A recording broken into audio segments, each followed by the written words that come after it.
Welcome, everyone. Thanks for joining. My name is Kelly Chastanay, and I am going to be your host for today's Digging into the Process event. And today we are going to be talking about the very exciting topic of process mining. Joining me today will be Anant Gupta, who is Head of Digital Transformation and Cloud for Prolifics. We're going to be discussing a little bit about what is process mining, how it works, some of the impactful areas with it, and then we're going to get to the really interesting part of guaranteed outcomes. So, Anant, thank you for joining. Thank you, Kelly. Excited to be here. So we're seeing a lot of excitement right now from our clients, from our vendors, basically anybody that's involved with process improvement. And in fact, I recently attended a virtual process mining conference, and I was amazed at the massive turnout and especially the international presence. It seems like this thing is spreading worldwide. So it's incredible, but can you tell us a little bit about who should be looking at process mining and why now? No, you're right. I mean, there is a lot of excitement, and rightly so, across the board. It's now catching up in the US really hard, and we are seeing that in all our clients and vendors.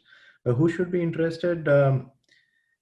Process mining at the heart of it is really all about a data-driven approach to process discovery, right? So anybody who is responsible for any kind of process improvement initiatives, operational excellence initiatives, improving or impacting any kind of business KPI, they should all be looking at process mining. I mean, so far they have been kind of looking at how any KPI is impacted through a process discovery initiative.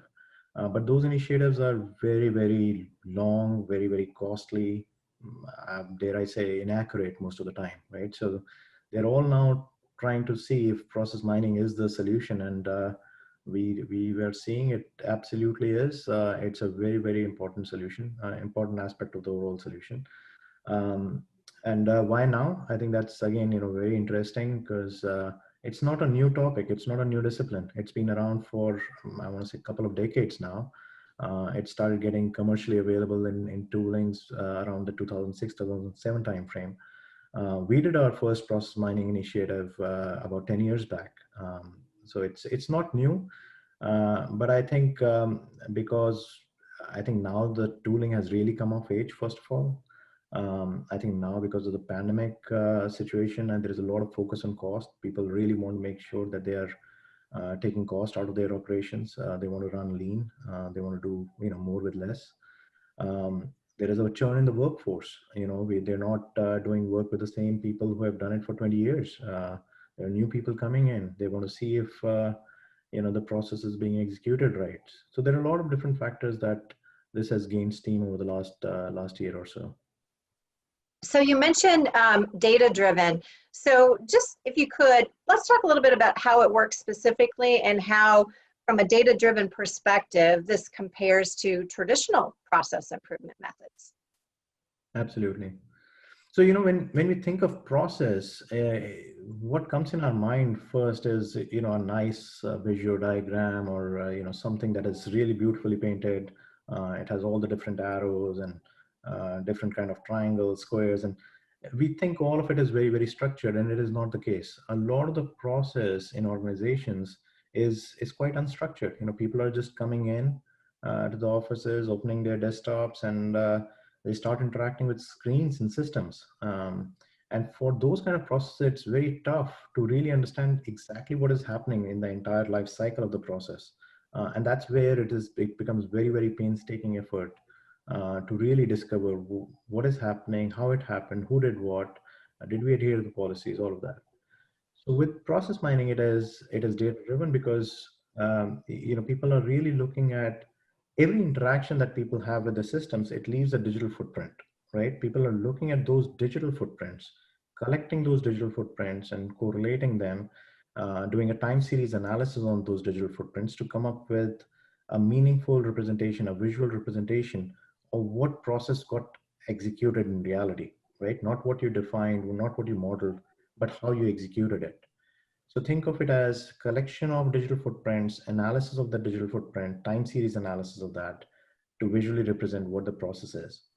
Now, beyond that visual representation, there is data behind it, right? Because you're seeing every particular transaction, how it went through. So we also talk about it as, process by evidence. It is an evidence-based or a data-based analysis of that.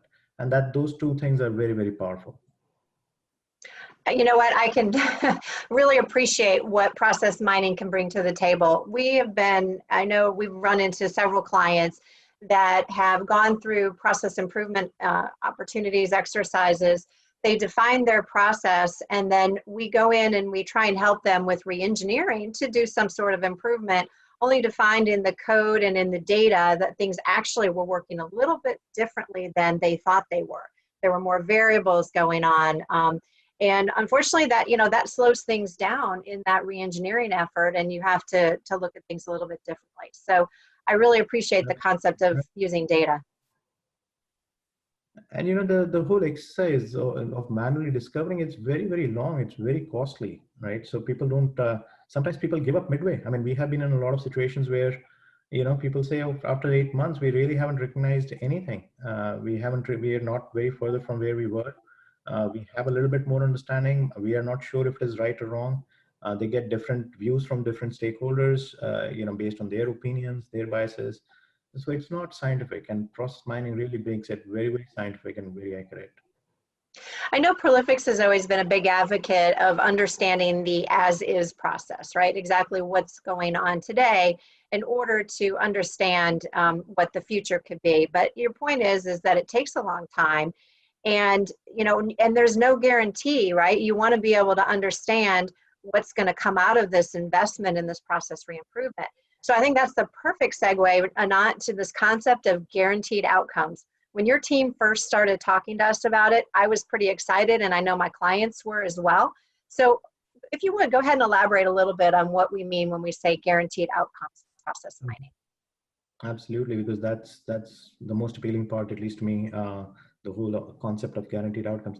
And I want to say that, there are two levels of guarantee, right? One, we are saying that we are going to automate the process of process discovery itself, which is, like I said, very painstaking part of doing it manually.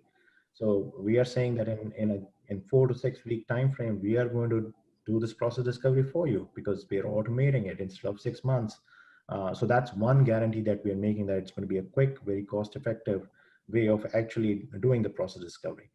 Once we have done the process discovery, the guarantee is around the outcomes, around the benefits that we are going to get once we start making improvements in your processes, right? So it is all about identifying the opportunities for improvement, and we put a guarantee behind it because the business benefits are very, very tangible with the data that is behind all of this exercise. So if I were to take an example, we actually went to a large financial services organization, and they had a massive issue around service onboarding. So if they were to set up a new service for their clients in their cash management division, sometimes it would take months. They never realized it really takes so long. I mean, they thought it was a matter of a week, 2 weeks at max. But when we saw the data, it was taking a couple of months in certain cases. And we realized through process mining that what was happening is the interaction between multiple departments. One was an implementation team, one was an operations team. There was a lot of looping that was going on. There were documents being transferred from implementation to operations that were returned back to implementation because they were not accurate, because they were not sufficient. And it was just a matter of understanding that, you can just adjust certain things. You can make sure you get it first time right, and that would save the cycle time by a couple of weeks, right there, just by that little tweak. But those things are not visible. Those things become visible only when it is, really surfaced in the right manner. And that's what the automation and that's what the data behind it does for you. So these are the kind of guarantee. We were able to guarantee that we'll reduce the lead time by 2 weeks on an average for your service onboarding, because we could see that once we automate this one part and make sure we get it right the first time, the data is telling you that the lead time is going to be saved by 2 weeks, right? So that's the kind of guaranteed outcome, because and the tooling now is actually mature enough to tell you, to simulate that. It can tell you that if you automate this activity, the lead time reduces by 3 weeks. And if you put some cost attributes, it will tell you that you're going to have the process cost on an average reduced by $10,000, right? So the tooling is now much more evolved, and it will actually tell you what the guaranteed outcomes are going to be. That's excellent. So, process mining, obviously, you've talked a little bit about giving you an opportunity to identify spots for automation and to cut costs. What other sort of objectives are people searching for when they execute a process mining project? I mean, they're looking for, one, a lot of rework that is happening in the systems. People are just doing things over and over again because you will see in the mining activity that there is looping happening. People go from point A to point B and back to point A because things were not done right? So that there's a lot of rework. There is a lot of mundane stuff that is going on. People are looking for activities that people are doing data entry multiple times. For why should somebody be just sitting there and doing data entry from one system to the other? All of those things will come out because people see that this activity is taking a lot of time. It might be a bottleneck. You can do bottleneck analysis from all of this data that is coming up. You can do a lot of root cause analysis based on this data. Where exactly is the problem? Because sometimes the problem that surfaces itself might be something that might be obvious is not really right. There is a deeper root cause for it, and it might be a problem upstream. So those kind of analysis can be done through this. People can look at overall cost saving. If I cut down certain activities, am I saving cost, and what kind of cost? Exactly quantifiable cost analysis can be done through this. They can see if they have very important, very expensive resources doing things that are not making such a big business impact, right? So you might think that people are doing something very, very important, but when you analyze this, there might not be a lot of transactions that are impacting. So you might have people stuck in roles that are not making as much business impact. So all of those things can be, and at the same time, it's just not historical analysis. You can actually, once you do this analysis, you can put it in your live system and start making an impact on your live SLAs. So you can get notifications and escalations to forewarn you that you might be missing an SLA, and you can correct yourself in real time as well, right? So there are multiple uses. So what kind of business process areas are you seeing people use process mining with? Anything that has a longer duration is something that people are looking at. So a lot of order to cash, procure to pay, a lot of things around revenue cycle management. So if you look at accounts payable, things like marketing to lead, people look at that. I mean, anything that has a longer span and has multiple stakeholders involved. There are things being moved from one place to another, one department to another. A lot of different variations that can come in. I mean, if you look at order to cash, I mean, order can be placed in so many different ways, and then it takes so many different paths. People, it's very, very cumbersome to understand exactly what is happening in a manual way.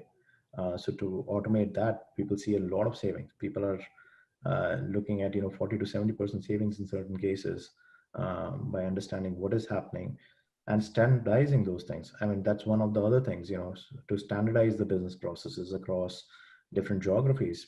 People might be doing things differently. So standardization of processes is a huge thing. One of the other things that I missed out was compliance. Oh, yeah. That's a huge thing. Are you really adhering to the policies that you have set as an organization, or maybe some are externally imposed on you? So it will clearly tell you, are you in adherence with those policies? So it becomes a big thing in audits. Instead of doing the audits manually, you can look at the process mining data and see if the processes are working as designed. So those are, but anything that spans, I mean, you'll not see a whole lot of benefit if you have a process that takes, half a day. Obviously, the longer a thing takes and more stakeholders that get involved, the outcome and the benefits of process mining exercise is going to be more. I had a client that recently went down a process mining path with us, and Their data science teams were working with it. They were looking at customer journey and how to, understand how to build a better relationship with the client and how to retain their customers. And it was interesting because their data scientists had been working with models and they weren't coming up with anything really exciting and interesting and new. And with process mining, they actually were able to identify some additional data sources that they weren't really fully aware of in the process that is actually opening up the window for them to understand more of the relationship with their customers and some of the indicators that should be included as part of their models. So I think there are so many areas that process mining can touch on. So, and one of the things that I wanted us to go ahead and do was actually touch on some of what I call frequently asked questions. We've been with customers, and it seemed that we get a lot of the same questions over and over again. And I thought it would be helpful to this audience to have those, because I'm sure some of those same questions on their mind. So if you don't mind, can I go ahead and ask you a few? Sure. Okay. All right. So one question is, do you have to have process models already created to begin process mining? Do you have to have process models already created? Oh, it will beat the whole purpose of process mining if you have process models, right? So no, you don't have to have the whole picture. Otherwise, it's meaningless. But you need to have a starting point, right? You need to have a boundary of the process. You need to know what systems you're interacting with, because there is a data prep phase. You need to know where you have to collect those digital footprints. So I would say that, and that's not the hard part. People already know what we call the level 1 process. They already know the happy path, and that's not the painstaking part. And I go back to how how I'm defining this, which is an automation of the process discovery part itself. And the level 1 process is not the painstaking part of that the process discovery exercise. It's the thousands of variations. It's the thousands of exceptions. What happens when we do this? What happens when we do that? That's what is taking time, and that's where the leakage is in organizations and in operations. So you don't have to have. That's where it's giving you the value of painting the picture, giving you a full picture of what all different variations are, how many transactions are going through those variations, doing a full path analysis of that, and that's the data that you can use for further analysis. But you have to have a starting point. You need to know who are the key stakeholders that are involved in that process. You need to know what systems they're interacting with, and leave the rest to process mining to fill in the details. I look at it as, you just put the boundary and then it just does all the painting with the right colors inside the canvas, right? So give it a canvas to paint on and it'll do the rest. I had to laugh. You used the term leakage, and something immediately, an analogy popped into my mind. I have a kitchen faucet that's been leaking. It's had a drip and a drip and a drip. And, I wasn't, with all the things going on in pandemic, couldn't get somebody in to fix it. And I thought, well, no big deal. It's just a drip here or there, a little bit of leakage here or there. And then I got my water bill and the cost was tremendous. So I guess I could equate to the value of process mining to be able to identify those leakage points and be able to stop them and that expensive drain. That's absolutely right. And, I sometimes think that, process, when people say, it's, what is real applicability of process mining and what is it solving? And I think to myself, it's tough to kind of understand the importance because it's not a dramatic pain. It's not dramatic. It's like you said, it's a drip, right? It's not a pipe burst. So if there was a pipe burst, you call a plumber and right away. With a drip, it's okay. There's a leakage. It will, but when you see that water bill, and I equate the water bill to somebody saying, oh, you know what? I'm in financial services. When somebody asks me to open a new account, it takes me 3 weeks to open a new account. Oh boy, Capital One is able to do it in 5 minutes, and I'm just going by the ads that they have on TV. Why am I taking 3 weeks? And that's kind of equivalent to the water bill. Why am I paying so much, right? And that's when they say, figure out how can I do it in 10 minutes, or how can I do it in 5 minutes as well? And that's when you start a whole process discovery exercise of what's happening in your operations, But if it's going to take 8 months to a year to do that, and guess what? You're always going to play catch up. You're never going to be in par with your competition. But if it is going to take 3 weeks and you're able to get some benefits very, very quickly from it and guaranteed outcomes, then that's where those initiatives really make sense. And that's where it's transformational. Awesome. So two more questions for you, and then we'll have to go ahead and wrap up our time. So one of the things I've been asked about is, when somebody is going down a process mining path, they decide to do it. Who are some of the different executive stakeholders that they need to involve as part of this type of project? So anybody who is, like I said, it's anybody in charge of process improvement. Typically, there are BPI teams, business process improvement teams in organizations, especially in large organizations, and their responsibility is to make recommendations to the lines of business. I see them as sort of the key people in this kind of an initiative, because today they are just going to the line of business with sort of an empty slate, right? And they're saying, oh, we think if you make these kind of changes, it's going to really impact your outcomes. But there's almost a trust gap, right? I mean, why should the line of business that has been doing certain things a certain way, why should they take their recommendation, right? They're not backing it up with any kind of data. They're not backing it up with real use cases.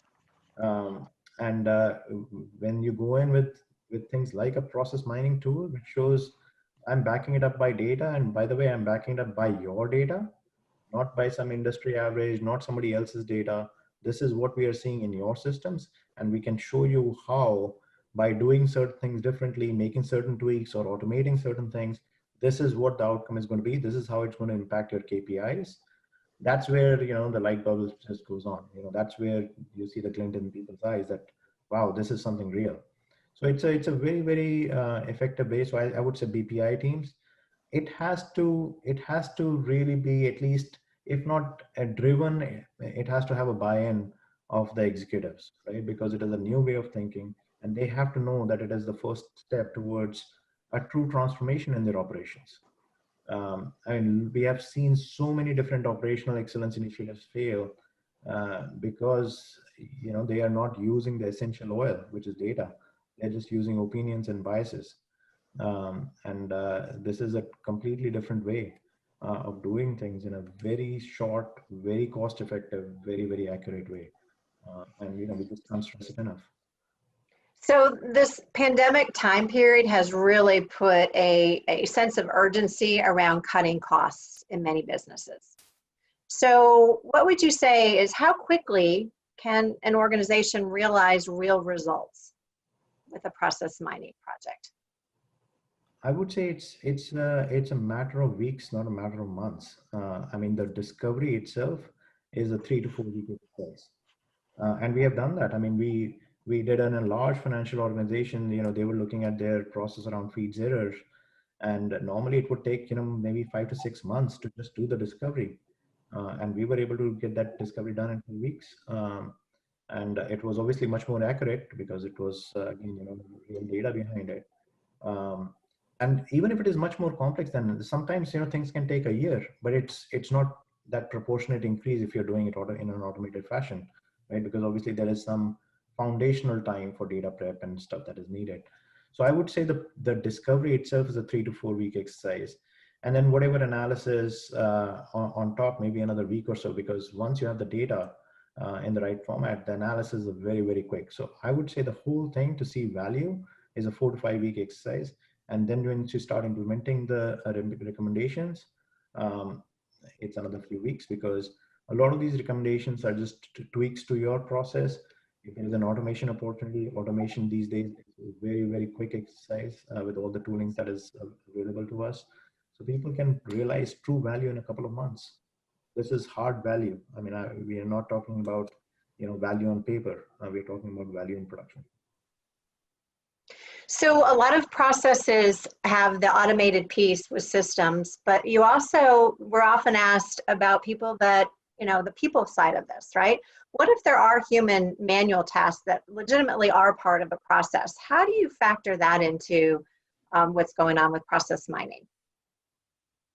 I mean, if there are genuine things that only the SMEs can do, those will have to stay. Like, automation is never 100% automation, right? So there are things that will stay in.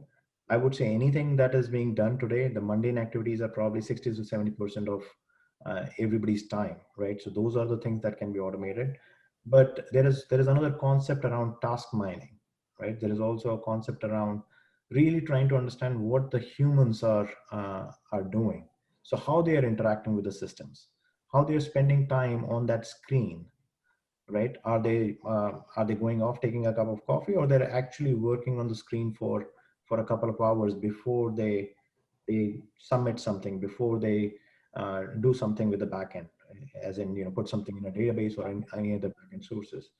That stuff, that interaction with the screen is not captured in a process mining tool. Process mining, like we said, it's collection of digital footprints, and digital footprints are created once you interact with the backend sources. So what's happening on the screen is not captured, but there are ways and means through task mining, which is a separate set of toolings, and in most vendor products, those two disciplines are combined. But that's a separate set that looks at exactly how the business users are interacting with the screen. So you know exactly how much time you're going to save, right? So you're going to save half an hour of somebody's time because that's how much they're spending in interaction with the screen and the system itself. But those two things combined gives you a very, very powerful way of saying exactly how much what are the benefits, how, if you automate certain things, what benefit you're going to get. But one distinction I want to make is, if you're just looking at task mining or just looking at an automation in isolation, in a silo, the largest business case you're going to create is around maybe moving out a headcount, right? Either eliminating or moving them to other more useful exercises. And that's not going to be a huge use case or a huge business case, no matter how you want to see it, because what are you going to save? 50, 60 grand, right? I mean, that's what you say by eliminating headcounts. But once you start looking at this, looking at automation or looking at any activity in the context of the larger process, it's a much larger business case because that activity could be a bottleneck. It could be a root cause for something much bigger that is happening in the organization, right? It could really be $1 million business case doing the same thing, doing the exact same automation. But now you know that you are reducing the lead time, reducing the cycle time, eliminating wait times later on in the process. Maybe it's creating a lot of problems from a quality perspective. So you get to really see, it makes it all visible. It surfaces all these problems by doing the process mining exercise.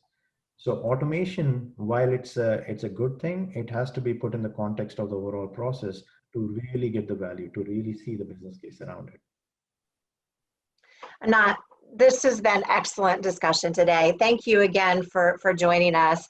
I think it's time to go ahead and close out our session today. Audience, thank you for joining us and listening into this.